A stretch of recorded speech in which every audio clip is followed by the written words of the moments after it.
Aquí habíamos quedado. Ya, faltaba ver la última parte. La iglesia militante y la iglesia triunfante. La otra diferencia que... o el otro carácter multiforme de la iglesia. La iglesia de la tierra es la iglesia militante, la de la tierra. Y la del cielo es la iglesia triunfante. Es decir, los difuntos que están en la presencia del Señor son la iglesia triunfante. La iglesia católica romana habla de una iglesia sufriente. ¿A qué se refiere la iglesia sufriente para el catolicismo romano? El purgatorio. Esa es la iglesia sufriente. Incluye, según ellos, a todos los creyentes que ya no están en la tierra, porque todavía no han entrado los goces celestiales y están siendo purificados en el purgatorio de los restos pecaminosos que les quedan, según el punto de vista del catolicismo romano. La iglesia visible e invisible.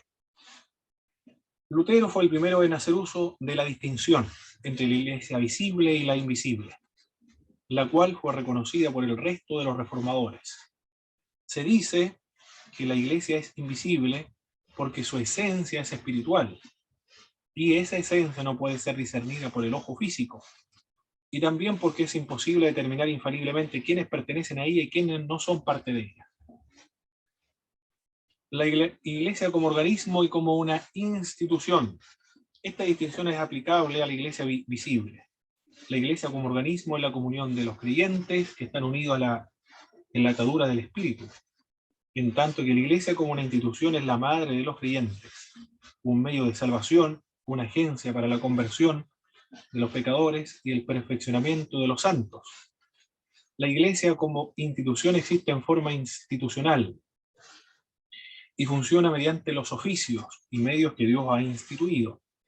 La iglesia como institución u organización es un medio para una finalidad, y se encuentra en la iglesia como organismo, la comunidad de los creyentes, dice Raúl Saldívar cuando le corresponde hacer esta distinción. Perfecto. Vamos a ver lo que trabajamos en esta primera clase, mis hermanos. Ahora, por favor, activando los micrófonos y respondemos las siguientes preguntas. ¿Cuáles son los dos términos o los dos vocablos utilizados en las Sagradas Escrituras, en los términos hebreos, para describir a la iglesia? Uno era Cajal y el otro era Eda. Perfecto, muy bien. ¿Cuál es la etimología de la palabra eclesia en griego? ¿Qué quiere decir esa expresión eclesia en griego? Su etimología era Ek y Kalein, que significaba que Dios había llamado a su pueblo a salir fuera del mundo. Esa es la idea. Excelente, muy bien. Enliste ahora los matices en sus usos de la palabra griega eclesia en el Nuevo Testamento. Se utiliza en un sentido no cristiano para referirse a cualquier asamblea. ¿En qué otro sentido se utiliza el vocablo eclesia en el Nuevo Testamento?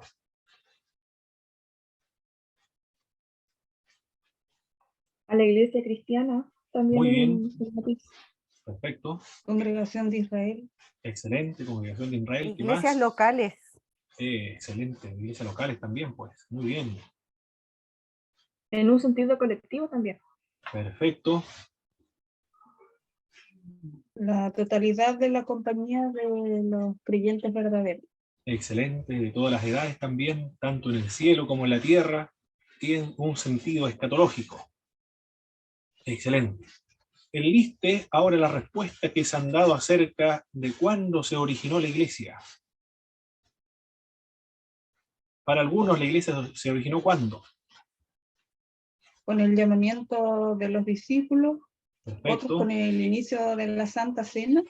Perfecto. En la época patriarcal era otra, en el Pentecostés, que es la más predominante. La más predominante, la más popular, la iglesia nació en Pentecostés, porque es más consecuente con la promesa del Señor Jesucristo: fundaré mi iglesia. Se refiere al futuro. Para el catolicismo romano, ¿quiénes son la verdadera iglesia?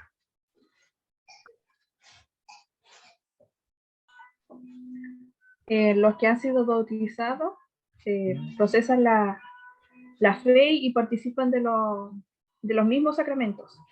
Correcto. Y a la vez son gobernados por una cabeza en sí, en Muy la bien. tierra. Y la esencia de la iglesia para el catolicismo romano, ¿dónde reside la iglesia propiamente tal? O su esencia En el clero. en el clero. Es el clero entonces, es la iglesia.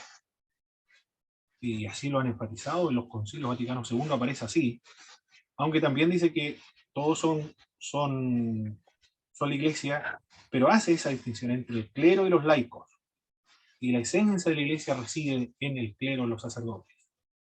Para la iglesia ortodoxa, ¿dónde se encuentra la esencia de la iglesia?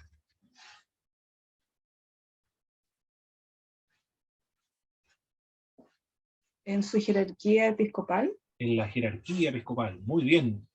Para nosotros los protestantes o los evangélicos, ¿quiénes constituyen la verdadera iglesia?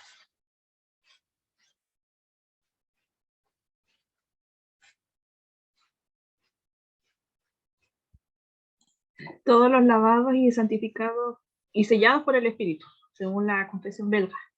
Muy bien. Todos los santos, todos los verdaderos creyentes entonces. Muy bien. Cuando hablamos acerca de la iglesia militante, ¿a qué iglesia nos referimos?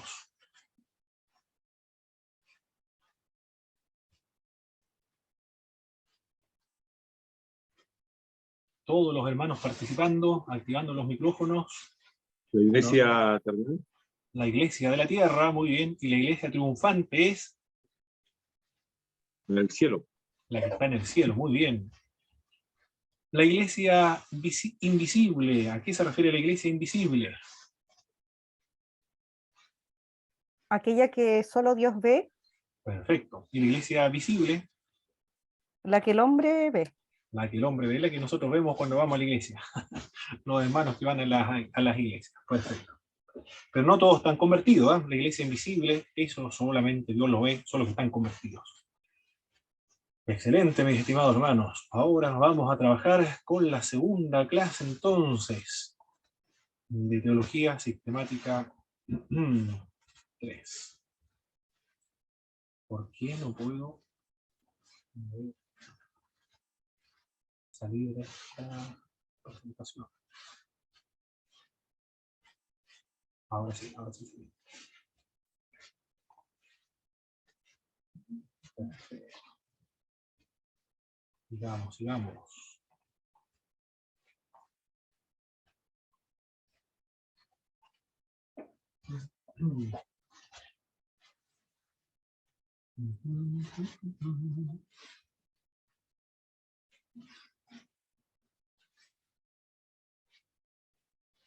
Corresponde a Teología, hermano Jaime, de la clase de los días martes, Teología Sistemática 3.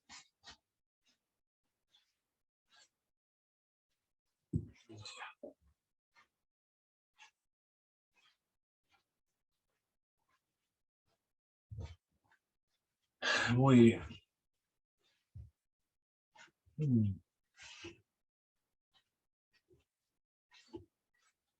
Ya la historia de la iglesia, o historia de la doctrina cristiana de la iglesia, origen y naturaleza de la iglesia, estamos todavía en la época de la patrística. Cuando hablamos de la patrística nos referimos a los padres de la iglesia, o los padres apostólicos. Se refieren a los discípulos directos de los apóstoles, los discípulos directos de los padres apostólicos. Las primeras iglesias cristianas en el Imperio Romano tenían diversas formas de liderazgo. Se mantenían unidas entre sí por lazo de amor y comunión cristiano. Durante los siglos II y III, el esquema de un obispo solitario monárquico para cada ciudad se transformó en norma. En el siglo IV, las congregaciones rurales recibieron el nombre de parroquias. ¿Y qué significa este vocablo parroquias? En griego, que se usó para designar a las iglesias caseras, en un sentido geográfico.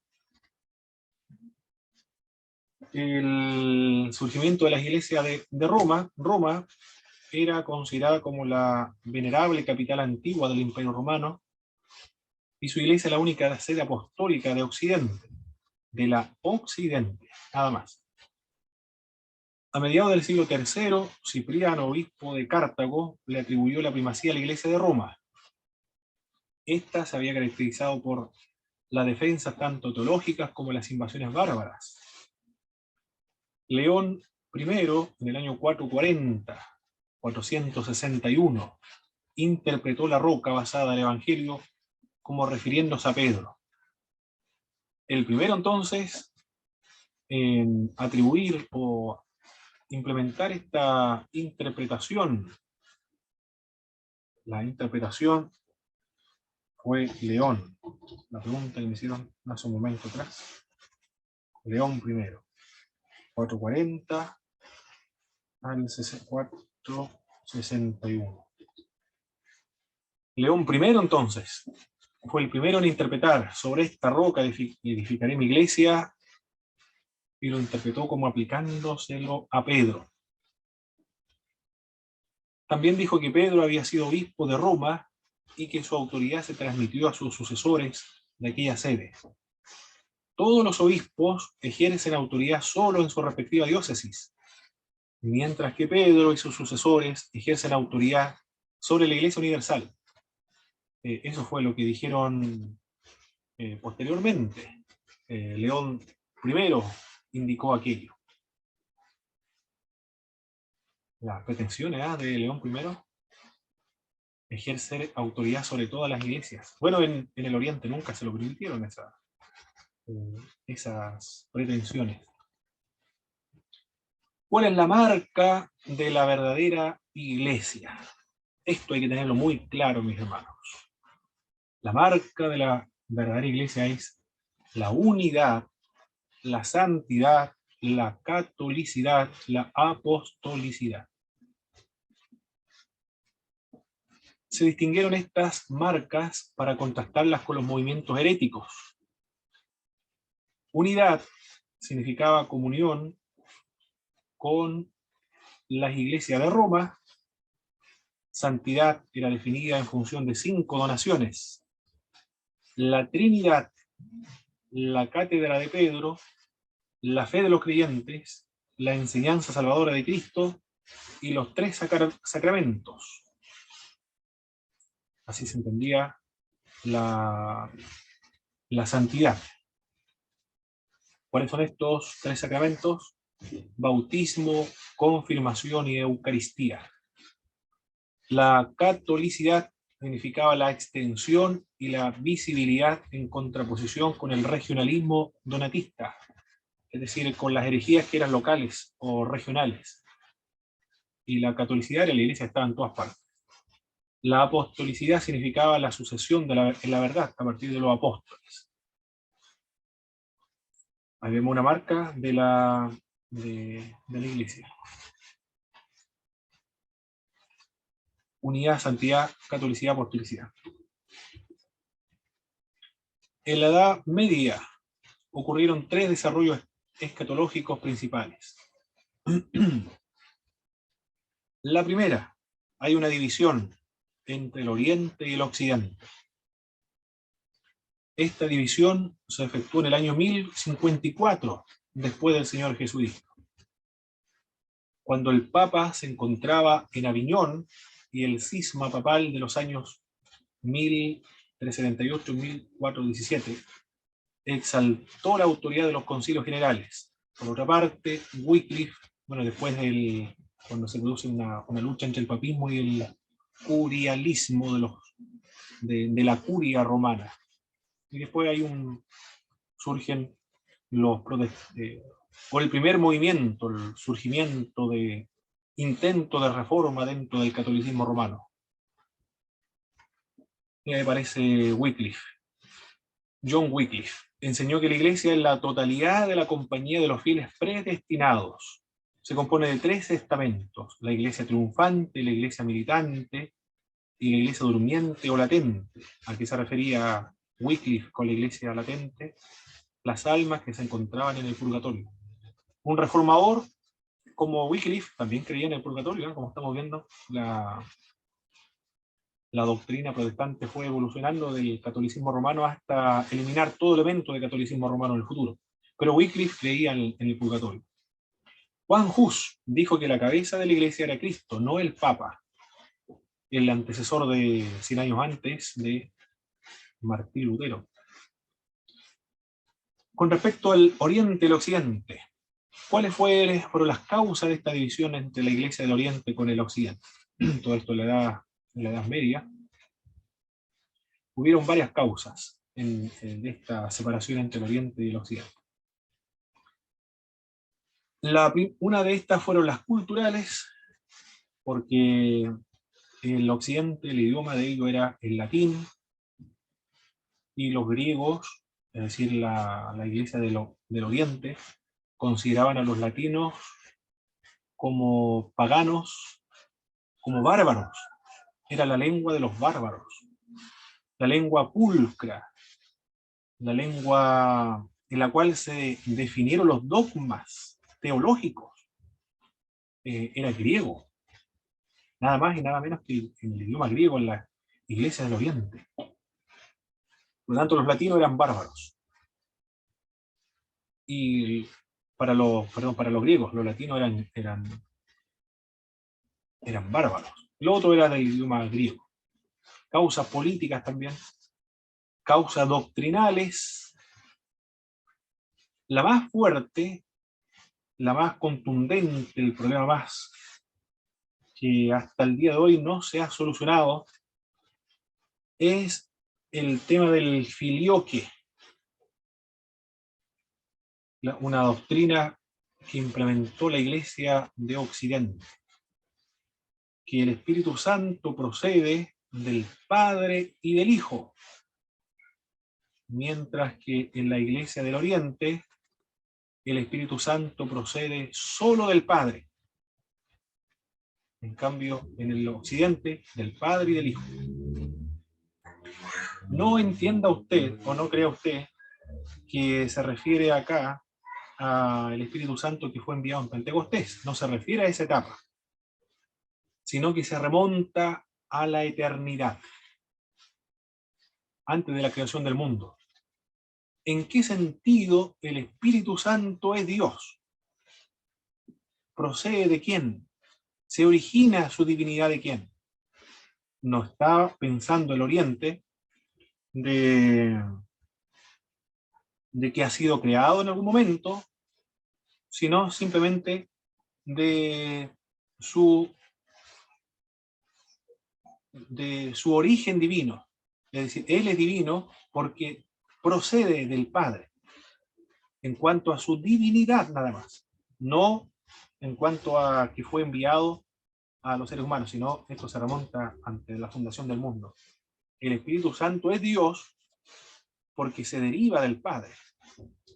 Su esencia divina se deriva del Padre, se genera del Padre. Desde la creación de todos los tiempos, desde la eternidad. La divinidad de Jesús, Él es Hijo porque se deriva su divinidad, su estatus de Hijo, se deriva del Padre. El Padre, entonces, es, por decirlo de alguna manera, el monarca, de donde se desprende la divinidad, tanto del Hijo como del Espíritu. A eso se refiere en la discusión entre de dónde se origina el Espíritu Santo. Para el Occidente, del Padre y del Hijo. Para el Oriente, solo del Padre. No del Hijo. Porque el monarca, es decir, de donde se deriva la esencia divina de los dos, son siempre del Padre. Nunca se dirá, siempre cuando se refiere de Dios, o Dios Padre, siempre se está pensando en uno, del Dios Padre. Y el término Dios también se entiende del Padre. Ese es un problema que tienen hasta el día de hoy la Iglesia del Oriente con el Occidente. Ellos reclaman que el Espíritu Santo procede del Padre y del Hijo, no está firmado por un concilio ecuménico universal. Fue un agregado de la Iglesia del Occidente, es decir, de las iglesias romanas. Puede ser que algunos estén de acuerdo en el Oriente. El problema es que nunca se ha firmado en un concilio ecuménico universal. Algunos del Oriente no lo consideran tan grave. Dicen que es legítimo esta distinción. Para otros sí, es grave. Es una herejía de la Iglesia romana, dice otros teólogos del Oriente. Es un problema, y ese fue lo que gatilló la más radical, la más fuerte de las divisiones doctrinales. El tema del filioque. El Espíritu Santo deriva del Padre y del Hijo. El Oriente solo se origina del Padre.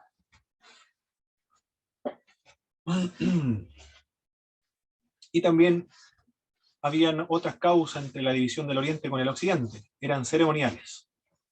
En el Occidente, la cena del Señor se da con pan sin levadura. En el Oriente, el pan con levadura, el pan bien hinchado. Tiene que ser bien grande. En la Divina Liturgia se ve que el pan está bien, con mucha levadura, porque es un tremendo pan. Bueno, son especiales, pero igual que ir a un mercado y uno ve un pan gigante. Así son el pan del Oriente. Le echa levadura, no tienen problema con respecto a eso. Esos son los temas ceremoniales más complicados. Bueno, la Iglesia del Oriente se casa, los sacerdotes, y en el Occidente son todos célibes. En cambio, en el Oriente algunos son célibes. Los obispos, por ejemplo, pueden ser célibes. Pero el obispo, si lo nombran a una persona que está casado, un sacerdote casado, y lo nombran obispo, no puede continuar siendo casado siendo obispo. Pero ya siendo obispo, ahí sí, ya no se puede casar. No puede tener familia en el Oriente. Pero todos los sacerdotes son todos casados en la Iglesia del Oriente. Esas fueron las razones de esta división, del Oriente y del Occidente, de las dos iglesias. Bueno, no fueron dos iglesias, sino que fue una comunión de iglesias del Oriente, cortaron con la iglesia de Occidente. La iglesia del Oriente dice, una iglesia, un obispo, se separó de la comunión de la iglesia auténtica, verdadera. Es decir, el obispo de Roma se separó de la iglesia auténtica, verdadera. Y la iglesia del Oriente se considera como la verdadera iglesia. Y en Roma fue el primer protestante, dicen ellos. Y puso un huevo, y el huevo que puso la Iglesia Católica Romana fueron los protestantes. Así ven las iglesias del Oriente. Nunca han tenido ellos una reforma dentro de la Iglesia del Oriente. Siempre ha continuado del mismo modo como nació. ¿Qué más acá? ¿Qué más ocurrió? El Carlomagno fue coronado en Roma. El patriarca de Constantinopla rechazaba las pretensiones del obispo de Roma. Roma usaba pan sin levadura. Constantinopla, pan con levadura. Roma había añadido una palabra al credo niceno que enseñaba que el Espíritu Santo procedía del Padre y del Hijo. Constantinopla negaba que pudiera hacerse cambio al credo, sino un concilio ecuménico. Roma mandaba el celibato a sus clérigos. Constantinopla permitía a sus clérigos inferiores casarse. Roma permitía solo a los obispos ungir en la confirmación. Constantinopla les permitía a los sacerdotes hacerlo también en la confirmación. Esas son algunas diferencias entre una y otra de estas iglesias. Luego viene la Reforma Protestante.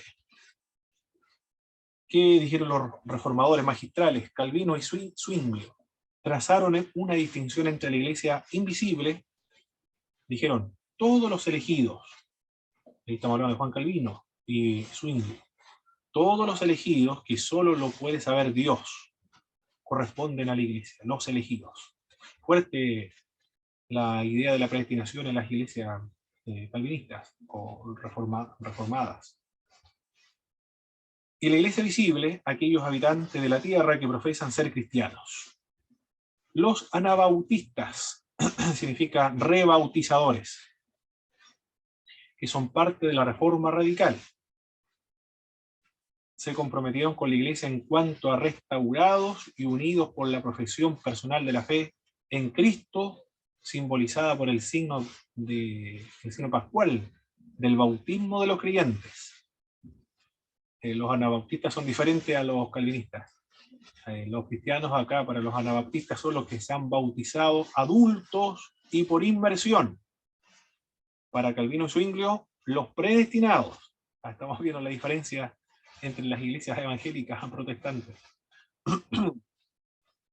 Bueno, los anabaptistas, muy fuerte, tiene que ser bautizado por inmersión y adulto nada más. Los menonitas. ¿Qué dijeron los menonitas? Practicaron la excomunión y el ostracismo social. Es decir, se apartaron de todas las sociedades. Ellos viven su propio estilo de vida. Hasta el día de hoy los menonitas en Paraguay, por ejemplo, ellos a los tractores que compran viven en el campo, le cambian los neumáticos, le ponen estas ruedas antiguas que son metálicas, que son muy lentas. En radio, televisión, celulares, todo eso no tienen, visten con la usanza del siglo XVII. Hasta el día de hoy visten así. En Paraguay hay una comunidad de los menonitas muy grande. En Valdivia también yo sé que hay una comunidad, nunca lo he visto, pero me dijeron que había una comunidad menonita, o los Amish, también conocidos. Los espiritualistas del siglo XVI diferían de la eclesiología anabaptista al sostener la idea de una iglesia dispersa, universal, pues negaban que hubiera un mandamiento que exigiera la restauración. Las iglesias libres, cuando hablamos acerca de iglesias libres, ¿qué queremos decir con iglesias libres? Aquellas iglesias que no tienen un calendario litúrgico, pueden predicar el mensaje que el Señor le da ese día, el día domingo, el día martes, cualquier día que prediquen. Ellos determinan, guiados por el Espíritu de Dios, qué van a predicar. En cambio, en las iglesias libres hay un calendario litúrgico. Esto es lo que se debe predicar, esto es lo que vamos a trabajar durante el año. Las iglesias libres son estas, sin calendario litúrgico. También se describió con este término a las iglesias. Una consulta. Sí, hermano Boris. Una consulta, que era, o sea, me desconectó un poco por problema de internet. ¿Qué es el curialismo? De la curia romana, los consagrados dentro del catolicismo romano, los que han sido ordenados sacerdotes. A eso se refiere la curia romana. Ya. Los Y estos estaban curas. en disputa con el papado. Hubo un momento, eso le da, antes de la Edad Media, hubo un problema con ellos. Y pareciera que fueron los inicios ya, o los primeros reclamos dentro de una reforma dentro del catolicismo romano. Pero va a prevalecer finalmente las pretensiones papales de ser la cabeza universal de todas las iglesias. Esa era la discusión que ellos tenían en esa época. ¿Qué más? Se describió con este término iglesias libres a las iglesias que no tenían credo o confesiones de fe adoptados formalmente. A eso se refiere también las iglesias libres, que no tienen credo o confesiones de fe. O las iglesias que no tienen uso de la liturgia histórica del calendario litúrgico. Las iglesias bautistas, por ejemplo, no tienen un artículo de fe, o dogmas formales de fe. No sé si en su iglesia o ministerio, hermanos, ustedes tienen artículos de fe o credos firmados por todos los pastores de la denominación. O cómo funcionan sus respectivas iglesias.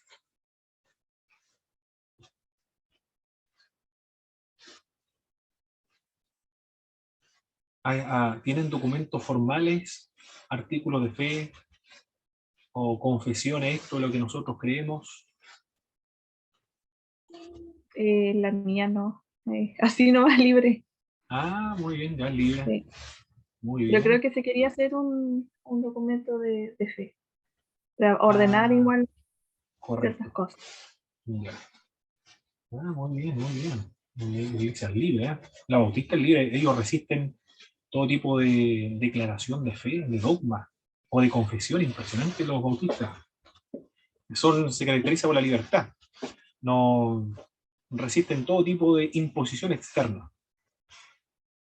Bueno, esas son las iglesias libres. El apelativo de iglesia de creyentes se le asigna a aquellas iglesias que insisten en que solo los creyentes profesantes debían componer la verdadera iglesia. Entre ellos se encuentran los anabaptistas, bautistas, los cuáqueros, pentecostales, entre otros. Las iglesias libres. Los cuáqueros, hermanos, son ellos no tienen pastores, todos son hermanos, no tienen una liturgia, no se le asigna quién va a coordinar, no se asigna quién va a predicar ese día, todos se sientan, están todos en silencio, meditando, orando, y de pronto alguien comienza a temblar, y comienza a dar un discurso, y luego todos escuchan el discurso y se van para sus hogares. Esa es las iglesias. En Chile no hay iglesia de los cuáqueros, no vinieron para acá a evangelizar los cuáqueros. En Estados Unidos están. Pero me gustaría verlo cómo son estas reuniones. En Estados Unidos son muy, muy famosos. Ya. En el siglo XX, el trasplante de viejas eclesiologías al tercer mundo. ¿Qué ocurrió en el siglo XX? En el siglo XX se vieron varios fenómenos importantes que configuraron una nueva imagen para la Iglesia.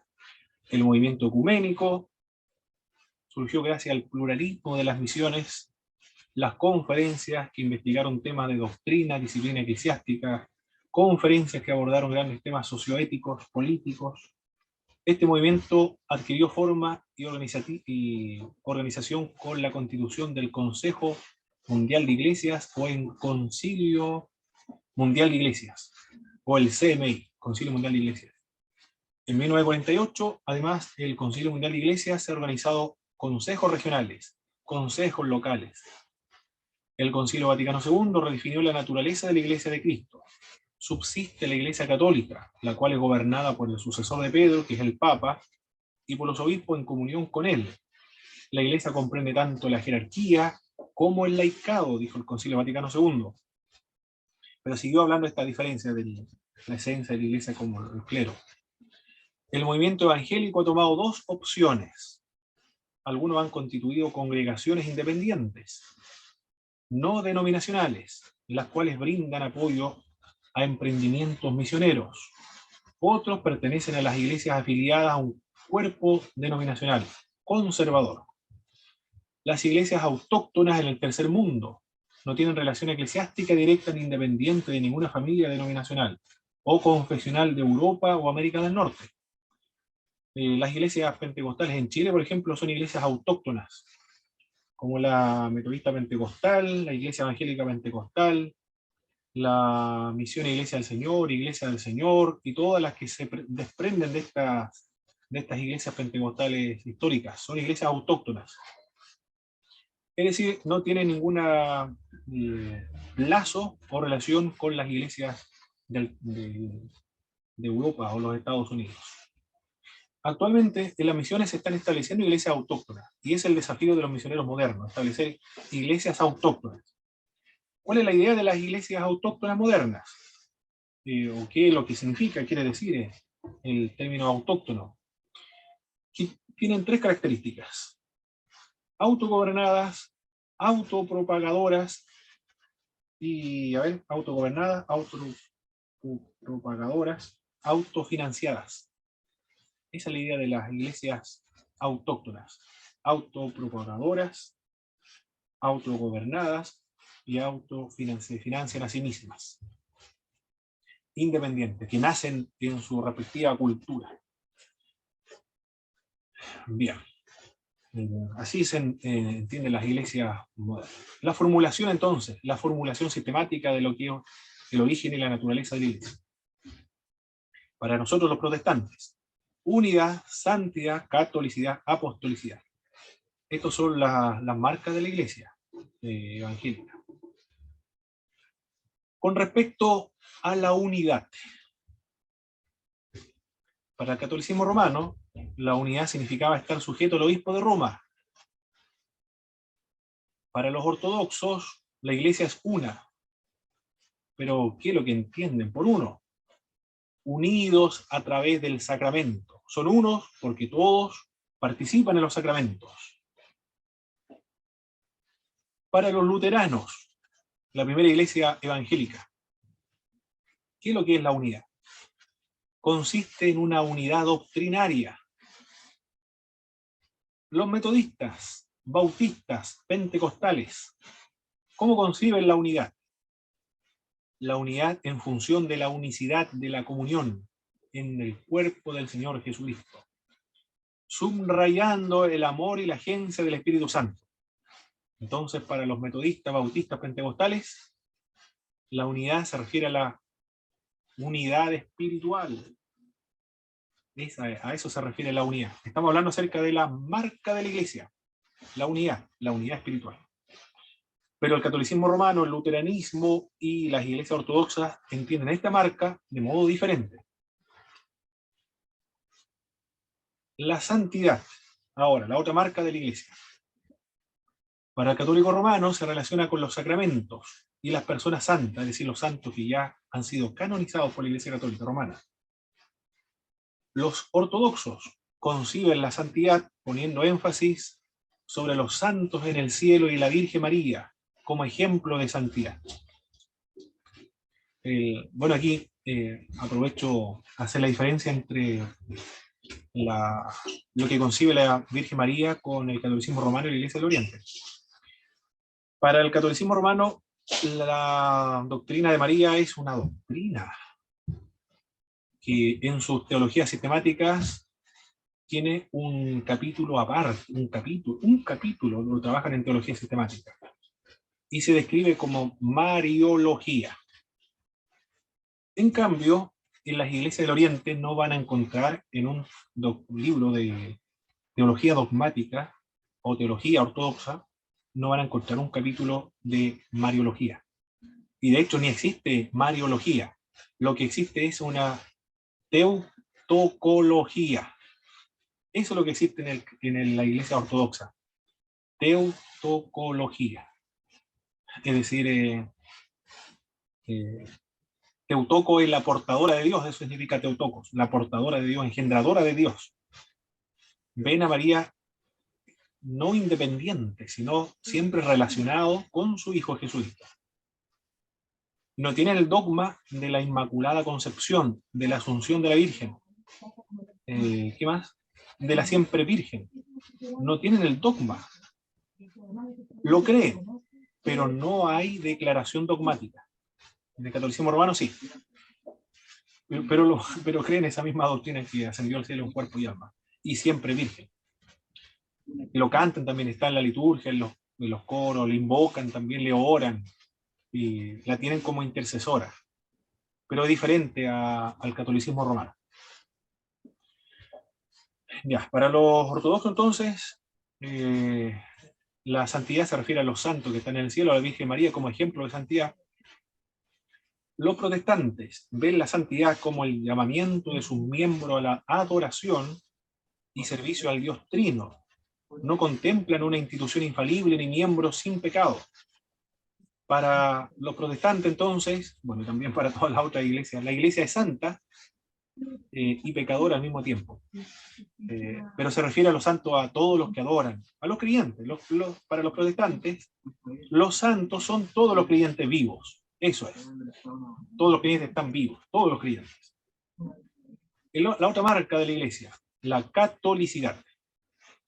Los católicos se refieren a ello como la extensión geográfica. Católico significa la iglesia que está distribuida en todas partes del mundo. Para el católico romano, eso es el concepto de iglesia católica. La teología protestante ha interpretado la catolicidad en relación a la iglesia invisible compuesta por los elegidos.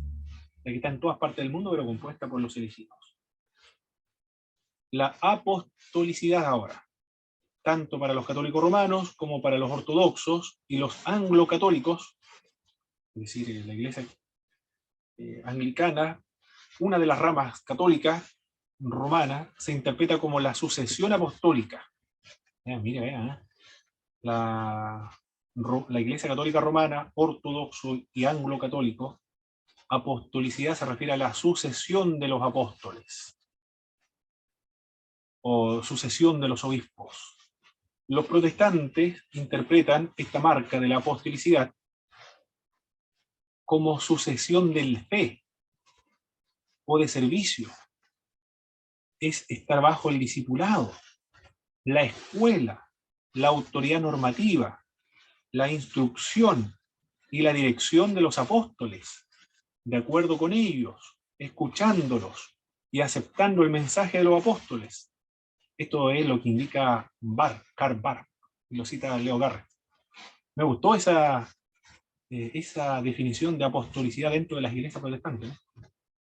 En otros términos, somos apostólicos porque nos dejamos guiar y enseñar y practicamos como norma lo que enseñaron los apóstoles. Por eso somos apostólicos. En ese sentido, todas las iglesias son apostólicas, entonces no solamente la reforma apostólica. José Martínez, en uno de sus libros, indicó que enfatizó esto de la unidad. La unidad no es sinónimo de uniformidad. Muy importante considerar esto. La unidad no es sinónimo de uniformidad. Puede existir dentro de las iglesias cristianas evangélicas diferencias legítimas, doctrinarias, que no constituyen la esencia de la doctrina o las doctrinas fundamentales. Puede haber discrepancias en las doctrinas periféricas, las no esenciales. Las fundamentales son la Trinidad, la divinidad de Cristo, la personalidad del Espíritu Santo, la salvación por gracia, por fe. Esas son las doctrinas fundamentales. Pero en cuanto a la forma de efectuarse el bautismo, por ejemplo, si es con agua de un río o agua de una piscina, o en el mar, agua tibia, agua helada, inmersión, aspersión, rociamiento, inmersión 2 veces, inmersión 3 veces. Esa diferencia, por ejemplo. O arminianismo, o calvinismo, o sinergismo, mononergismo, en cuanto a temas escatológicos, pretribulacionismo, posttribulacionismo, mesotribulacionismo, con respecto al milenialismo, premilenialismo, postmilenialismo o amilenialismo, pueden haber discrepancias legítimas dentro de las iglesias cristianas evangélicas. Distinción también, diferencia en cuanto al gobierno. Pueden haber iglesias congregacionalistas, episcopales, presbiterianas, de organización presbiterial, o representativas, como la Adventista del Séptimo Día, por ejemplo. Distintas liturgias, distintas formas de alabar al Señor, pero considerando toda esa diversidad de dogmas, de culturas, de tradiciones, debe existir esa unidad espiritual. Podemos ser unidos, dijo José Martínez, y esta unidad no significa uniformidad, no tenemos que ser igual, o pensar y practicar exactamente lo mismo que nuestras iglesias. Porque el énfasis debe estar en la unidad, no en la uniformidad. Los aspectos complementarios respecto a la iglesia. ¿Cuáles son los aspectos complementarios? La iglesia es tanto divina, eterna, como humana e histórica, porque la iglesia es el cuerpo de Cristo. La cabeza de este cuerpo es Cristo. Eterna entonces, pero también humana e histórica. Es tanto una como diversa. Es como un jardín. Es un solo jardín, pero muchas flores, muchas rosas, muchas plantas, y que hermosean el jardín, pero es un solo jardín. Es una y diversa. Es santa, como imperfecta, porque santo no significa perfecto. La iglesia es santa, pero imperfecta al mismo tiempo. La iglesia es católica, universal, pero también es local. Es apostólica, es una institución como confesión, es una comunión. Es tanto invisible como visible. Es tanto militante como triunfante. Es decir, aquellos que ya están en la presencia del Señor en la iglesia. Son nuestros hermanos. Tanto un medio como un objetivo. Esos son los elementos esenciales de una iglesia. ¿Qué empezó ahora? Sí, se había desconectado la palabra. Perfecto. Activando los micrófonos, mis hermanos, y respondemos las siguientes preguntas. ¿Dónde habíamos estado aquí? ¿A dónde quedamos? Por favor, mis hermanos, hermanas también, todos participando. ¿Cuáles son las marcas de una verdadera iglesia?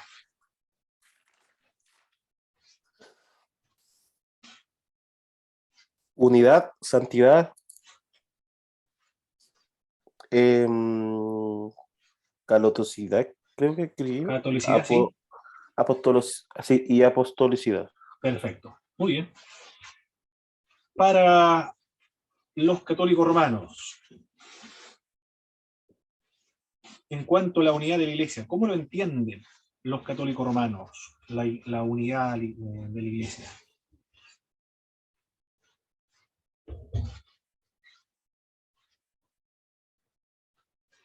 Para el católico romano, la iglesia es una porque esta está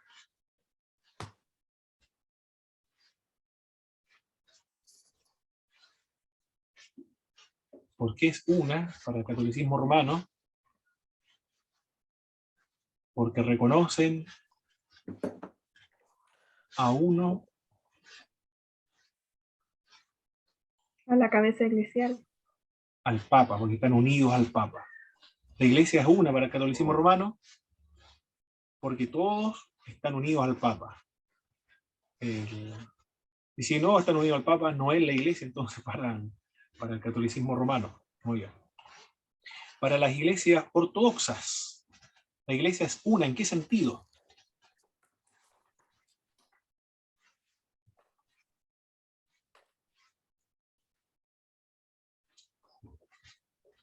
Si se someten a la jerarquía episcopal.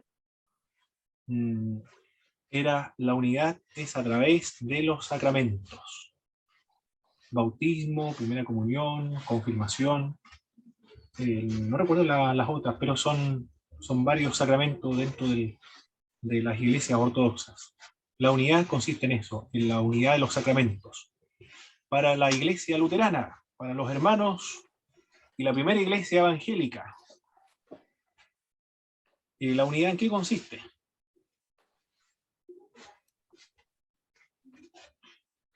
¿En qué consiste esta unidad de la iglesia?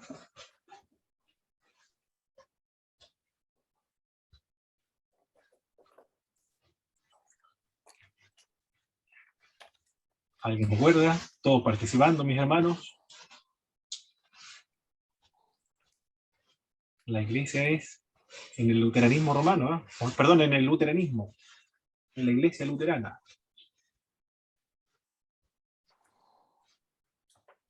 Porque todos adscriben a un mismo dogma o están unidos a una misma doctrina.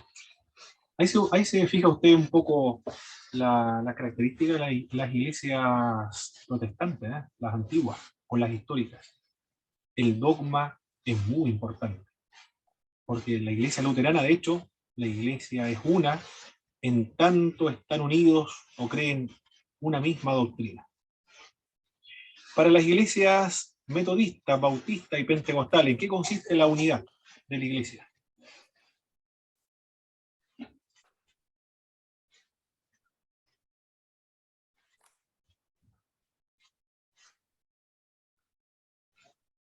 Hermano Boris, hermano José, hermano Claudio, hermana Miriam, hermano Anay, hermano Juan. La unidad para los metodistas, bautistas y pentecostales, ¿en qué consiste?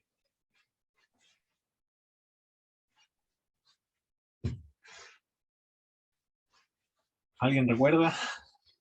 O pasamos muy rápido esa parte, hermano. Creo que no tomamos apuntes. Ah, muy bien, muy bien. Era la unidad espiritual.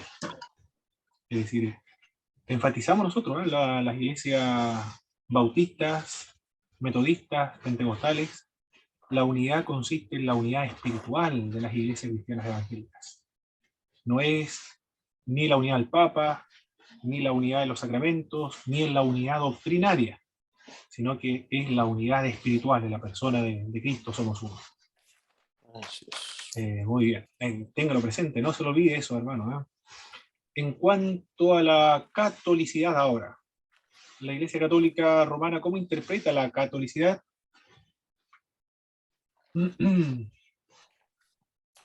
En cuanto a la extensión geográfica, y los protestantes, los elegidos, la Iglesia reformada. Bueno, eso es lo que estuvimos viendo en esta clase de hoy. ¿Algún comentario, mis hermanos, antes de finalizar? ¿Algún comentario de lo que hemos trabajado hasta ahora, o alguna pregunta, o algo que añadir de lo que estuvimos viendo hoy?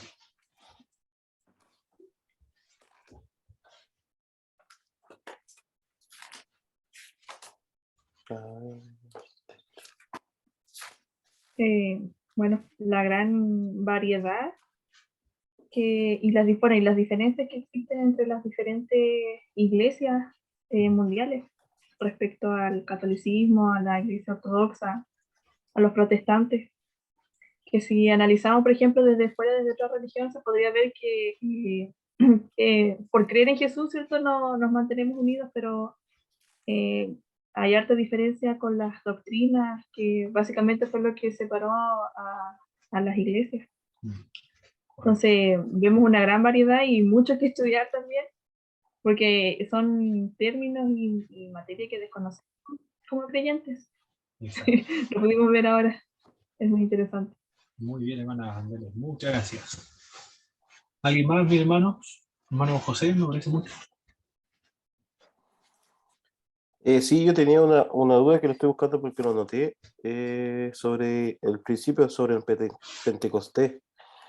Ok, ¿cuándo se origina la iglesia? Sí. Ya. Sí, se supone que es 50 días después del domingo de resurrección, ¿cierto? De Pascua. De Pascua. 50 días después de Pascua. Después de la resurrección, claro, sí. Ya. Ya, es que eso no me había quedado claro. Solamente Ok. eso. Perfecto, hermano José. Muy bien, vamos a finalizar entonces, mis hermanos, con una oración a